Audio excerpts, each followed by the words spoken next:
Bonsoir tout le monde, ici Monsieur Cacahuète et Zo. ce soir nous sommes jeudi 16 janvier 2020, il est déjà 22h55. Ce soir le film de ce soir, le DVD, donc c'est moi qui avais choisi et il s'agit d'un film donc d'une production Asylum. Et Neige, commence pas à faire des bêtises. Allez, descends de là. J'aime pas quand t'es dans la télé. Allez, Je peux me voir, mais je peux pas bouger. descends Neige. Alors, il s'agit du film Space Destructor. On pourrait traduire en français par les destructeurs de l'espace. Ils arrivent, leur objectif, anéantir l'espèce humaine. Space Destructor avec C. Thomas Howell, Jude Nelson, Darren Dalton.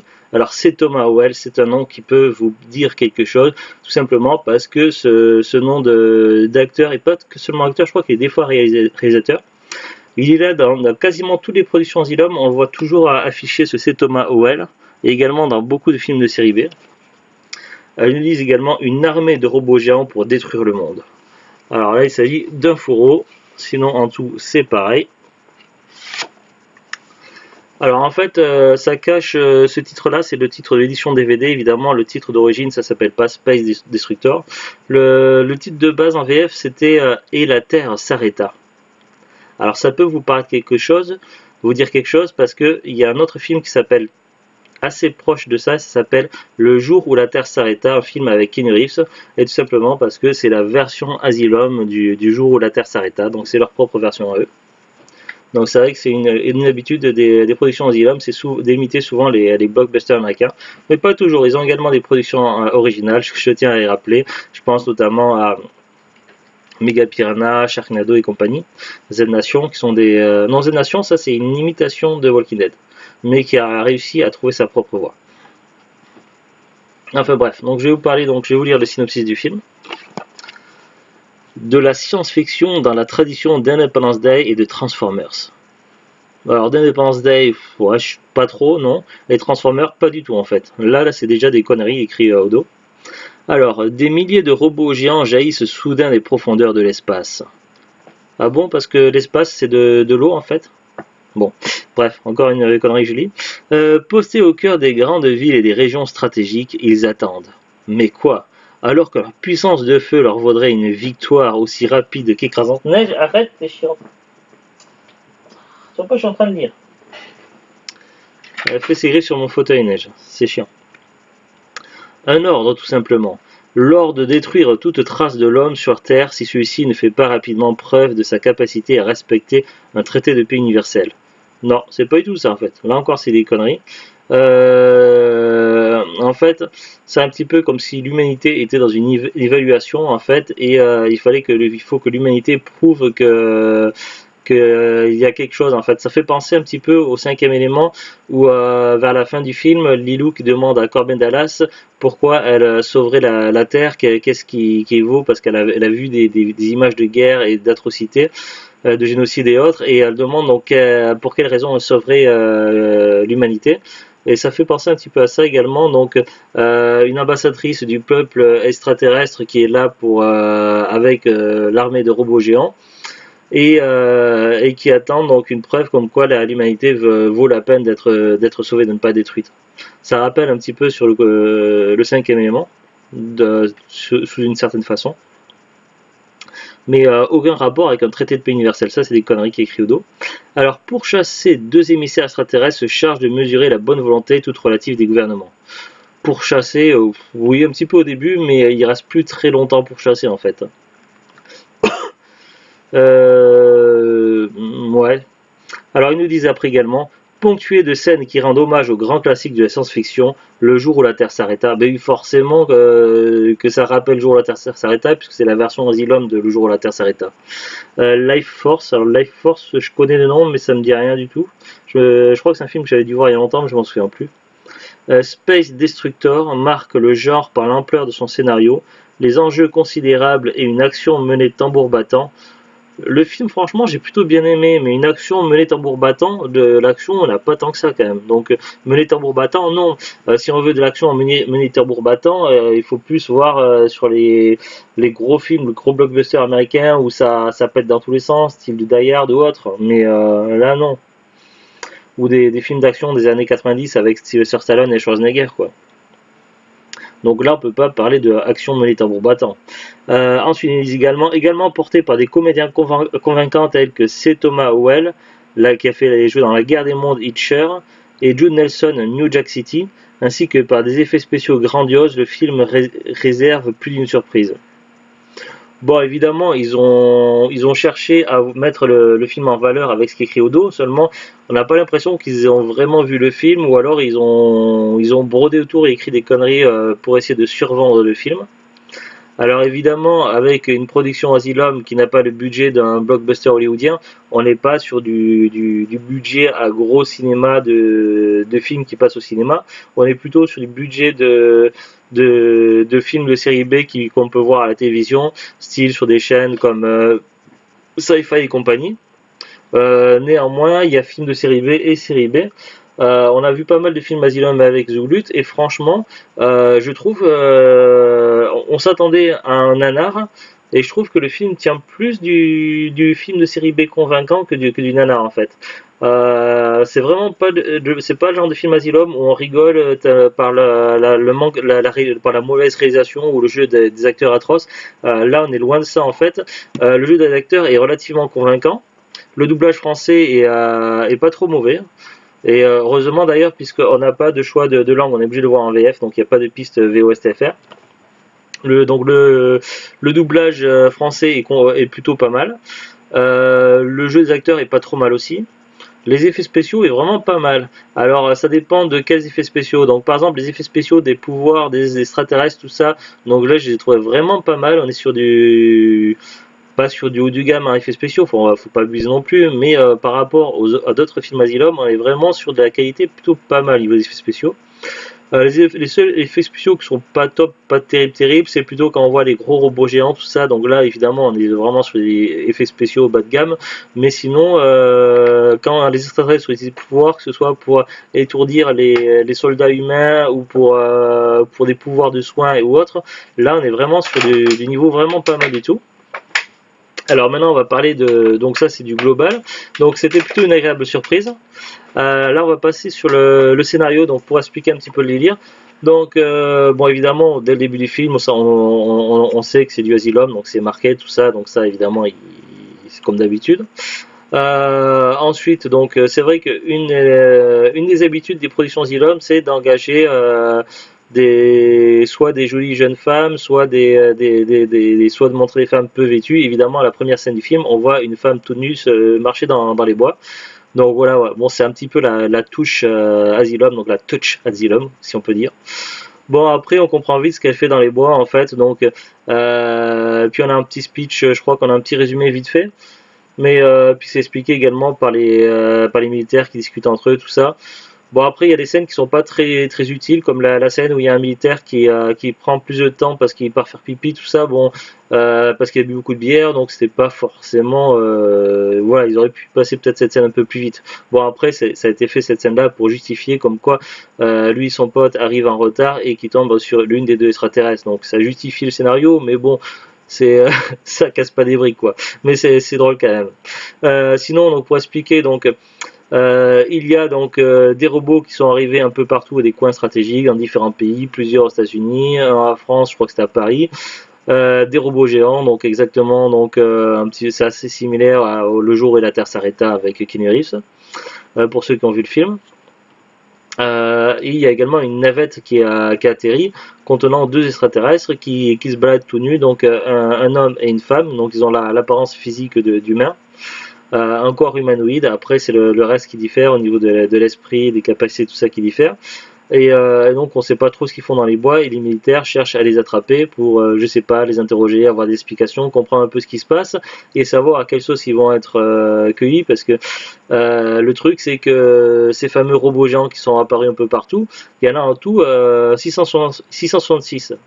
Alors pourquoi 666 c'est la marque du diable, tout ça, mais quel rapport entre le diable et les extraterrestres? Il n'y a aucun rapport dans le film, si ce n'est le nombre de 666. Pourquoi ils ont choisi ce chiffre-là, ce nombre-là?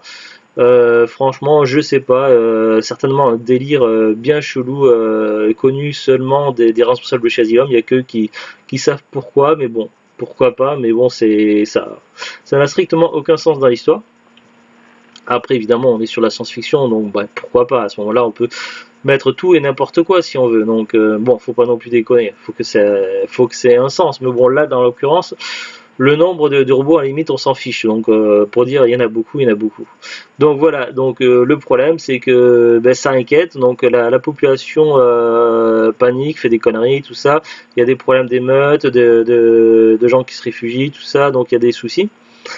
Les militaires savent pas trop quoi faire de ces robots géants, donc évidemment ils vont tenter d'attaquer les robots. Évidemment les robots vont se défendre et contre-attaquer contre ceux qui les attaquent. Ces robots géants semblent indestructibles.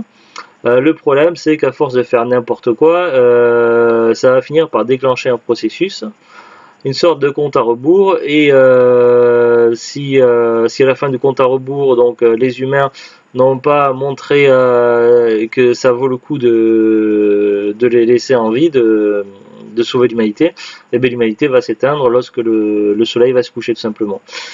Et quant aux deux extraterrestres, donc assez rapidement dans le film, ils vont être arrêtés par les militaires humains et puis ils vont être interrogés, tout ça, etc. Donc là, on est sur du scénario assez basique. L'un de ces deux extraterrestres, donc j'essaie de ne pas trop spoiler, mais c'est pas évident. C'est plutôt celle qui est responsable un petit peu de tout ce qui a du destin de l'humanité.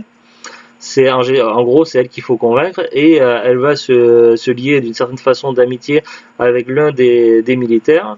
Et donc, ensemble, ils vont passer une grande partie du film ensemble. Et lui, le gars, il va essayer de lui montrer quoi, les bons côtés de l'humanité, tout ça, tout en évitant de se faire choper par ses anciens potes militaires, puisque ces potes militaires, eux, ils ne comprennent que la force et ils sont pas très sympathiques envers les deux extraterrestres. Donc, du coup, il y a un petit peu conflit d'opinion. Et puis voilà, donc voilà comment je peux résumer le film, parce que j'essaie de ne pas trop en dire pour pas spoiler, mais bon, j'ai déjà un petit peu spoilé l'histoire. Mais bon, c'est vrai que moi j'avais vu le film Le jour où s'arrêta avec Keanu Reeves, je l'avais vu il y a très longtemps.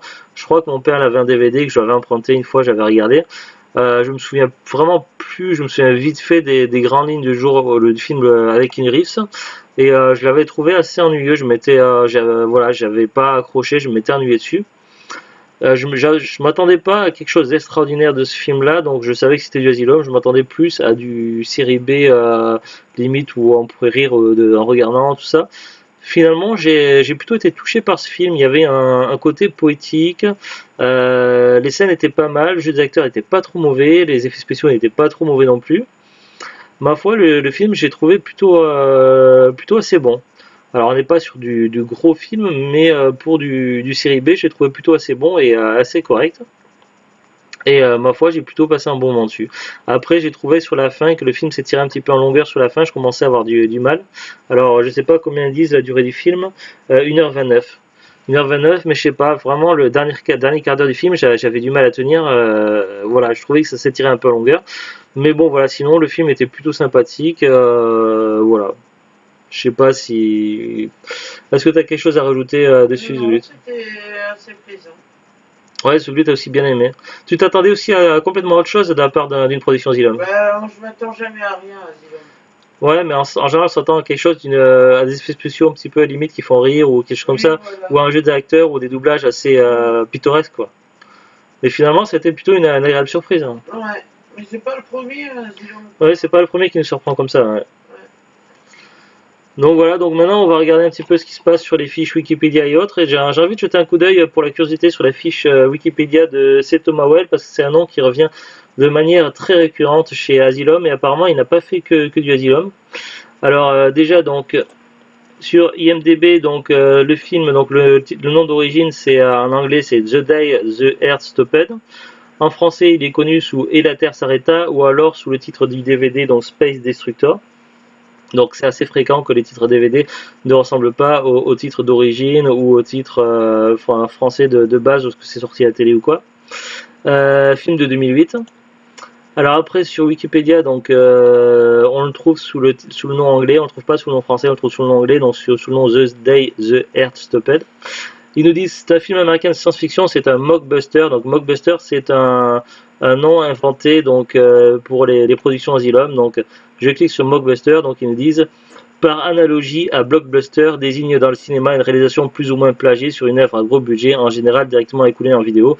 Et en général les mockbusters c'est surtout ce que fait du Asylum. Par exemple, il donne des exemples sur Wikipédia. Donc, La guerre des mondes, les envahisseurs de la planète rouge. La machine à explorer le temps, le voyageur de l'espace. Les dents de la mer 3, le monstre de l'océan rouge. Robocop, Rotor. Jurassic Park, Carnosaur. Toy Story, Toys. Fourmis, An Ant's Life. Donc, tous ne sont pas des Asylum. King Kong, le seigneur du monde perdu. Donc, ça, c'est un Asylum. Jurassic Park, Carnosaur. Donc, ça, je suis pas sûr. Des serpents dans l'avion, Snake on Train. Da Vinci Code, The Da Vinci Treasure, Terreur sur la ligne, When the Killer Call, Pirates des Caraïbes, Secret du coffre maudit, Pirates of the Treasure Island, La colonie des yeux, Inside, Cannibal. Alors il y en a beaucoup qui ne sont pas des Asylum là-dessus. Eragon, Dragon, donc Dragon c'est peut-être la version Asylum d'Eragon. Transformer Robo War, oui, donc ça c'est du Asylum, Robo War. Alien vs Predator Requiem, Alien vs Hunter, donc Alien vs Hunter c'est du Asylum aussi. Je suis une légende, I Am Omega c'est la version Asylum. 10 000 Jurassic Commando, donc Jurassic Commando c'est la version Asylum de 10 000, etc. Donc voilà, c'est pour les exemples de mockbuster. Alors ils nous disent, bon après le synopsis, donc ça je vais pas le lire, donc puisque j'en ai déjà parlé. Réalisation, donc le réalisateur c'est C. Thomas Howell.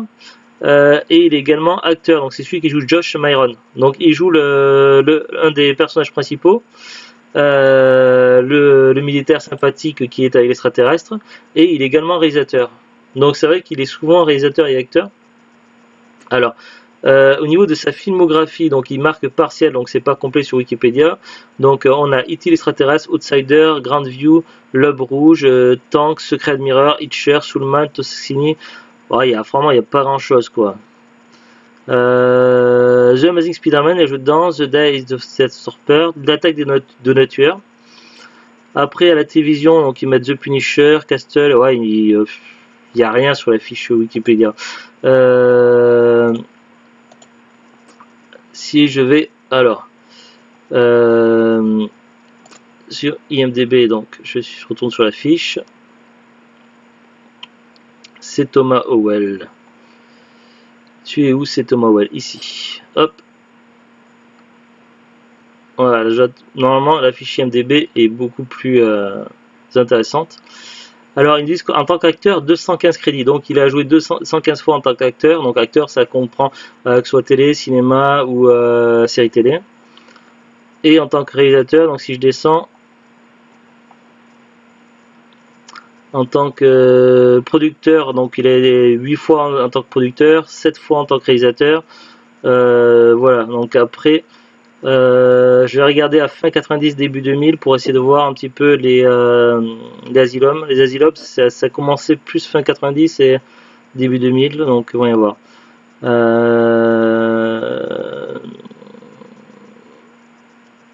Il a fait vraiment beaucoup de choses.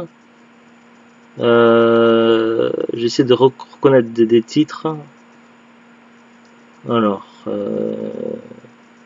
La guerre des mondes vidéo, donc ça c'est peut-être la version Asylum de la guerre des mondes, je sais pas, 2005.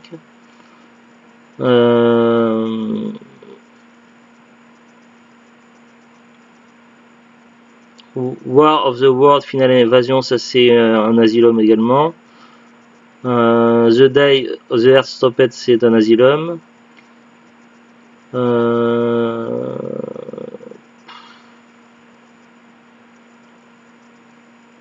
J'arrive pas à m'y retrouver sur sa fiche.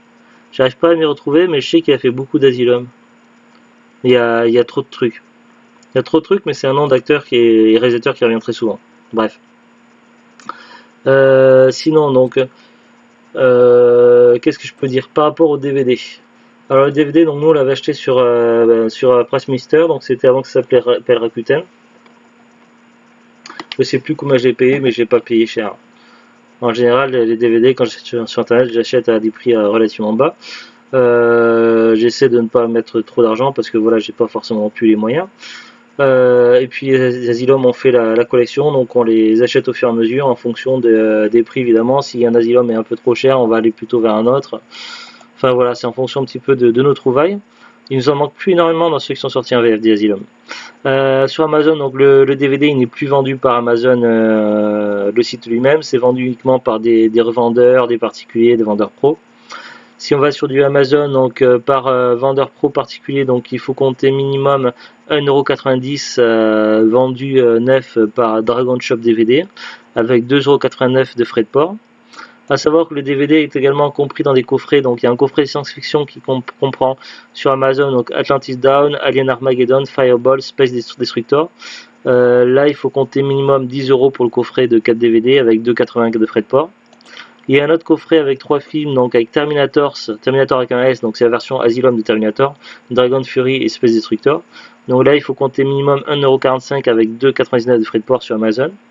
Si on va sur Rakuten, donc le DVD tout seul, Space Destructor, il faut compter 4 €, donc 9 sous blister, donc vendu par DVD Rebelle, livraison gratuite. Si on cherche un coffret, donc un coffret toujours sur Rakuten, donc là on peut l'avoir moins cher un coffret. Donc le coffret qui comprend Terminator, Dragon Fury et Space Destructor, là on peut l'avoir à 2,50 €, c'est marqué comme neuf, mais l'inscription c'est bien précisé sous blister. Donc voilà, avec 3,49 € de frais de port, donc ça revient à légèrement plus cher, frais de port compris, que le DVD tout seul, mais on a 2 autres DVD en plus. En sachant que Terminator, on l'a toujours pas nous en Asylum, c'est un qui nous manque. Donc ça serait bien qu'on le trouve de ces 4.